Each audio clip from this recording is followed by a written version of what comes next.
With a heavy heart, I have a message from our CEO, Elon Stench. In the past year, the World Annihilation Incorporated only made $406 billion. That means we're gonna have to restructure. Half the workforce will be made redundant, and there will be cuts. From now on, you'll have only half a table to work on and half a chair to sit on. But think of this as an opportunity where you will discover your strengths. Dedication, what an important thing to focus on, to have it in your career. Oh dear. I suppose I will have to look for another job. Have you noticed they never ask you interesting questions at your job interviews like, what's your favourite pop group? I'd be very good at answering that question.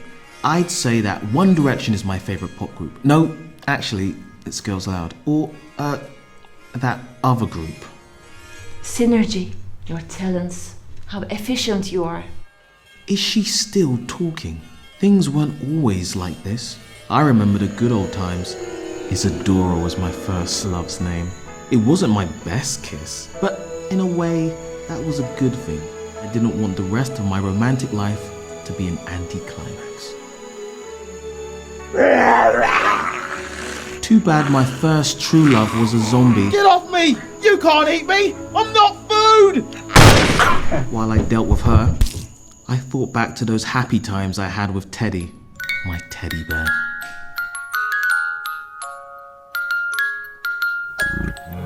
Get off!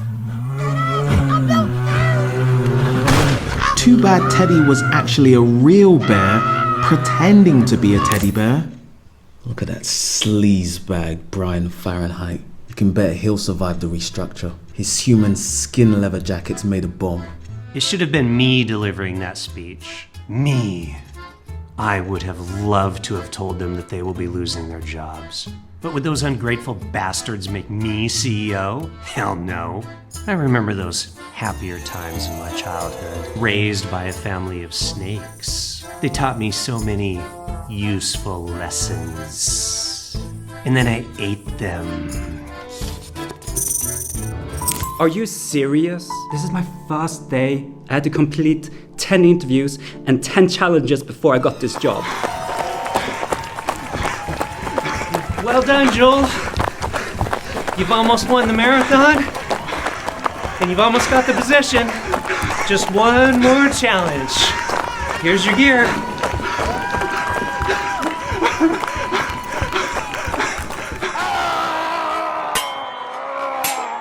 While I battled the nasty mountain, I thought back to those happy times when I was an actor in the 1960s, working in Italy on a spaghetti western. Then I did a paella western in Spain and a chicken korma western in India. But you promised! You promised me that this year I would no longer be a receptionist. I thought I was going to become a vision specialist, not an unemployedist. Wasn't always so frustrated. I remember those happy days when I was a psychiatrist, escapologist in the 1920s. Ladies and gentlemen, right before your very eyes, I will psychoanalyze a volunteer from the audience whilst escaping from these chains. Your problem is that you want to marry your mother. Ah, wow, that's right! But I was betrayed by my glamorous assistant. Normally I hid the keys to the padlocks in my hair, but Brian switched them with an Alicia Keys CD. Then all I could hear was the funeral march and the 7:42 train to Cheltenham. Brian took over my act and started a chain of very successful bondage clubs. When will she shut the fuck up? Hey Jake, can you get me some crack? I don't know how much more of this I can take. Yeah, like the good old days. That's more like it. When I was a private detective in the 1940s, being your own boss and meeting lots of femme fatales. Oh my god. Hey, what do you think you're doing? Thought you knew I'm a polyamorous private detective. Well, Why are you doing that, Will? I'm just nervous. It's not crabs or anything. You bastard! Let's zoom in, girls! Shit! It's a good thing I didn't mention my syphilis. No one's listening. I've only been talking for a few hours, and I said the word synergy several times. When was I appreciated? I was Robin Hood? How did I change so much? I used to rob from the rich to give to the poor. Now I do the opposite. Fire Talk, have you finished your financial report? We urgently need some good news.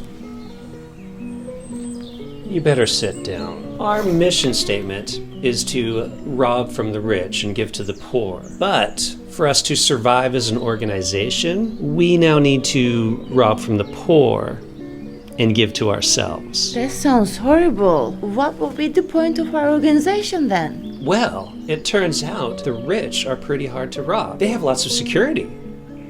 But if we start robbing from the poor instead of the rich, the Sheriff of Nottingham and Prince John said that they would invest in our organization. Did they?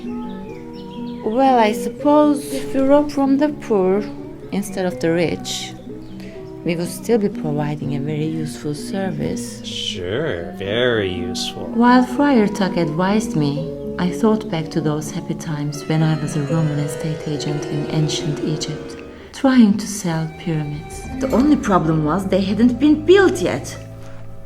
Where's the pyramid? Actually, you're standing on the foundations of the pyramid.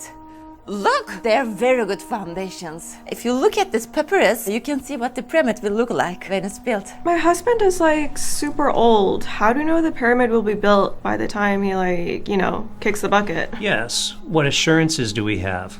I'm not that old. If you die before your pyramid is built, you're gonna get 50% discount on your next one. How many pyramids are you planning to build? We currently have an order for 20,000 pyramids. How are you going to build 20,000 pyramids?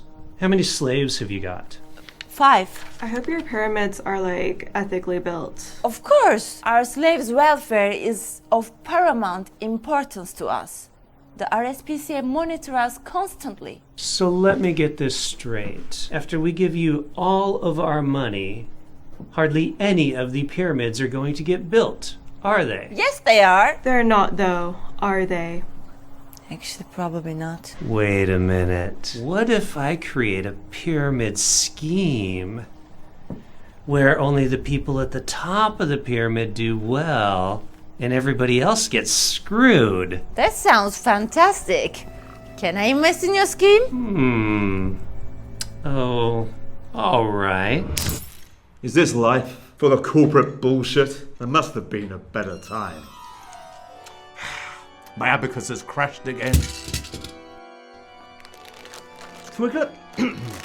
So, thank you for attending the Last Supper of this financial year. Unfortunately, I have some rather unpleasant news to bring. We unfortunately cannot afford to have so many disciples. We're going to have a restructure. Half of you will have to be made redundant. I'm going to have to re-interview all of you for your positions. So, Judas, what will you bring to the table? The 3 L's. Loyalty, loyalty, loyalty. Really? Why are you sat with us? You don't work here. Let me explain. In order to generate more publicity for our organization, I have invited broadcast journalist Charlie Snoop to film a reality series about our restructure. Please welcome him. Thank you. Just to explain, with my show, the audience will decide which one of you will be made redundant. You don't have to be good at your job to keep your job. You just have to be interesting. So, Henry, how does it feel you might lose your job?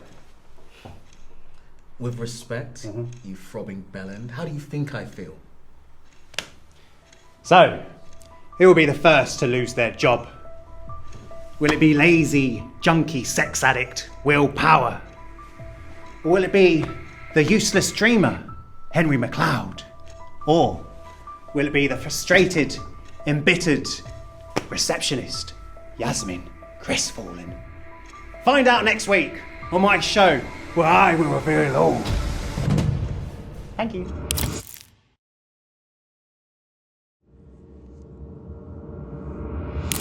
So, when was I happy?